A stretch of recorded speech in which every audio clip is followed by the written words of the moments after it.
नमस्कार दोस्तों, स्वागत है आपका हमारे YouTube channel maths hot spot पर।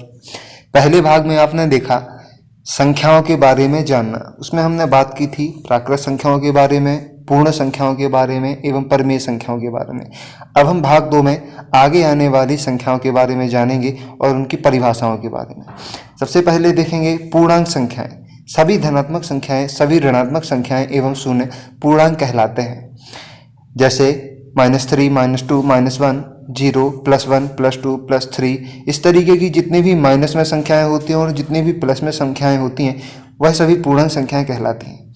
भाज्य संख्याएं वे संख्याएं कहलाती हैं जो एक और स्वयं संख्या के अलावा किसी तीसरी संख्या से विभाजित होती हैं, भाज्य संख्याएं कहलाती हैं। जैसे 4, 6, 8 आदि।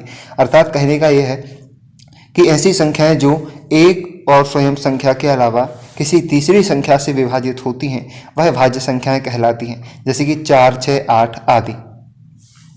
अब आगे हम देखेंगे अभाज्य संख्याएं क्या कहलाती हैं। अभाज्य संख्याएं वह संख्याएं हैं जो केवल एक और स्वयं संख्या से विभाजित होती हैं, वह किसी तीसरी संख्या से विभाजित नहीं होती हैं, अभाज्य संख्याएं कहलाती हैं। जैसे 2, 3, 5, 7, 11 आदि।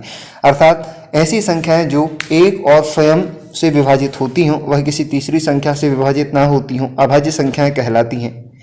आगे हम देखेंगे सम संख्याएं। सम संख्याएं वे संख्याएं हैं जो कि 2 से विभाज्य होती हैं, सम संख्याएं कहलाती हैं। जैसे कि 2, 4, 6, 8, 10 और ऐसी जितनी भी संख्याएं हैं जो कि 2 से विभाजित होती हैं वह सभी सम संख्याएं कहलाती हैं। और इसके आगे आने वाली जो संख्याएं हैं उसके बारे में भी हम देखेंगे। तो आगे जो संख्याएं हैं वह है विषम संख्याएं और अपरिमेय संख्याएं। तो विषम संख्याएं क्या हैं? वे संख्याएं जो कि 2 से विभाजित नहीं होती हैं विषम संख्याएं कहलाती हैं। जैसे कि 3, 5, 7, 9, 11 इस तरीके से ऐसी सभी संख्याएं जो 2 से विभाजित नहीं हैं वह विषम संख्याएं हैं। आगे देखें अपरिमेय संख्याओं के बारे में। तो अपरिमेय संख्याएं वे संख्याएं हैं जिन्हें हम P/Q के रूप में नहीं लिख सकते हैं, उन्हें अपरिमेय संख्याएं कहते हैं। जैसे कि करनी 2, करनी 3, करनी 5, पाई, इस तरीके से बाकी जो साइन आते हैं जिनकी कोई वैल्यू होती है वो।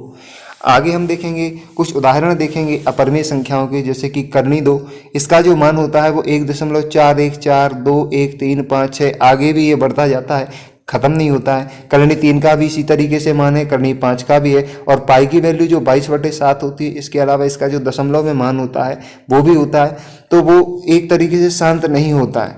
तो हम इस तरीके से कह सकते हैं कि ये सभी संख्याएं जो हैं वो अपरिमेय संख्याएं हैं। तो आगे आशा रहेगी कि आपको ये समझ में आया होगा। इस तरीके की सभी वीडियो के लिए आप इस चैनल को लाइक करें, सब्सक्राइब करें और बेल आइकॉन बटन दबा दें। धन्यवाद।